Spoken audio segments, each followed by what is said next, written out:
Okay, so my pause didn't work, so I had to start over. And I wish I would have videotaped this, but when this box was sitting up here, right? Oh, I can't pick it up, it's too heavy. But if you remember, it was sitting up there, and that used to be right here. And then we took it out to the tree line and dumped it. And then we put it in the bee barn. And so there must have been some stragglers living in it.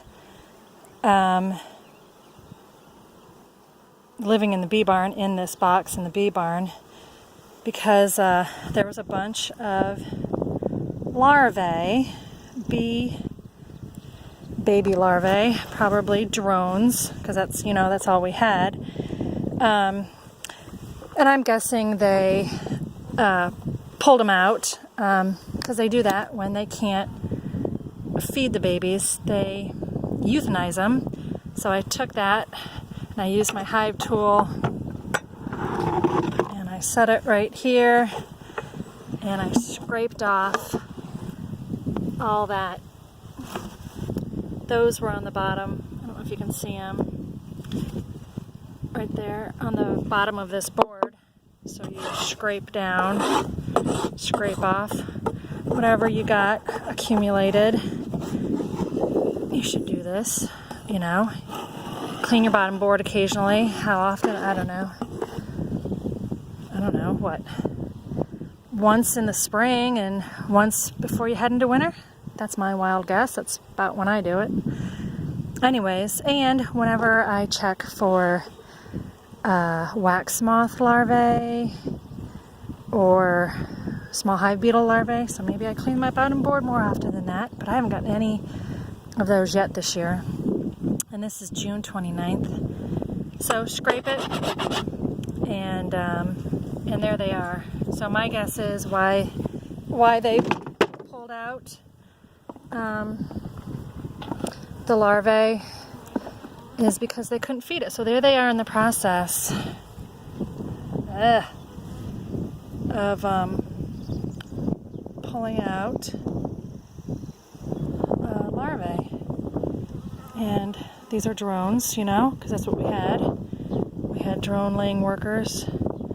So the few that hijacked into the bee barn in this box on these frames, there's probably one right there, started pulling out that larvae. So I'm going to leave all this out in the sun. I'll put it back on there and take it over to the south side of the bee barn where I used to have all those bees. Now I don't, because I keep them all in full sun. I'll let the sun and the wind and the robbers clear that out. If I had a freezer, a bee freezer, I'd freeze them. That'd be so much better than letting the robbers tear up the comb, because when they rob, they tear the snot out of it. I guess that's okay. I don't know. We're gonna go to Mexican, that new restaurant in Silver Lake.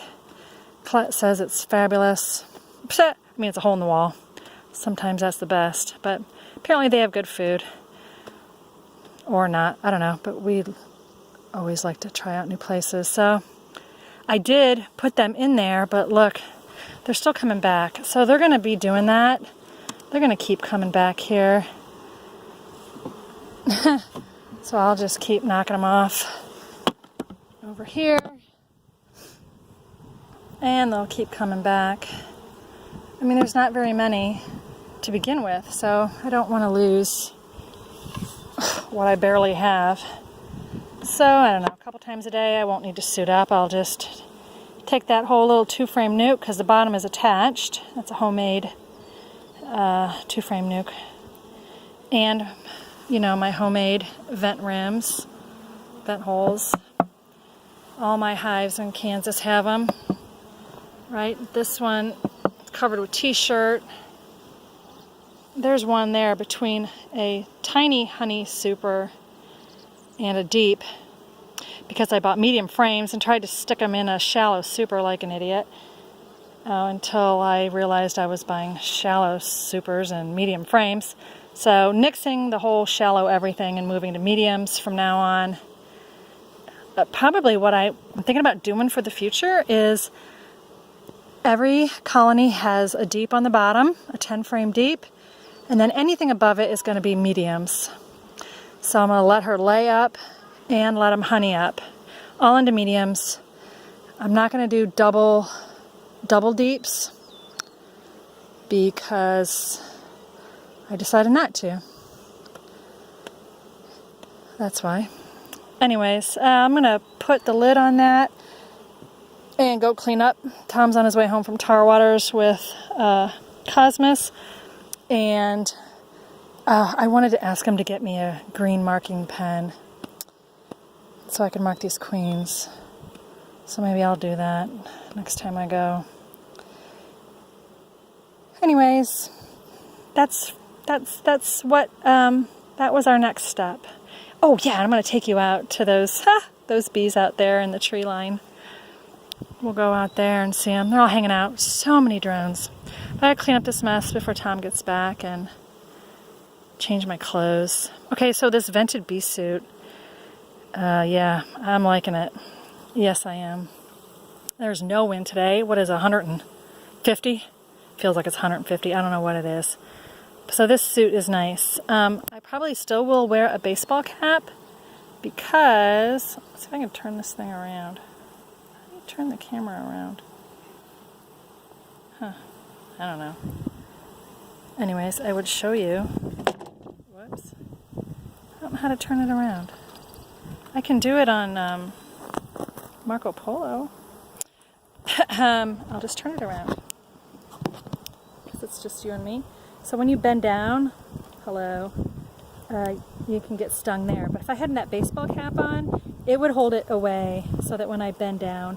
But, you know, my bees don't really go for the face anyways, at least not this time of year. We'll see in another couple weeks when I know for sure we're going to hit a dearth.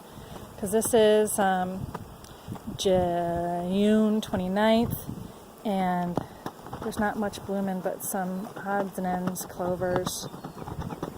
No trees, no bushes, so we'll see. Bye.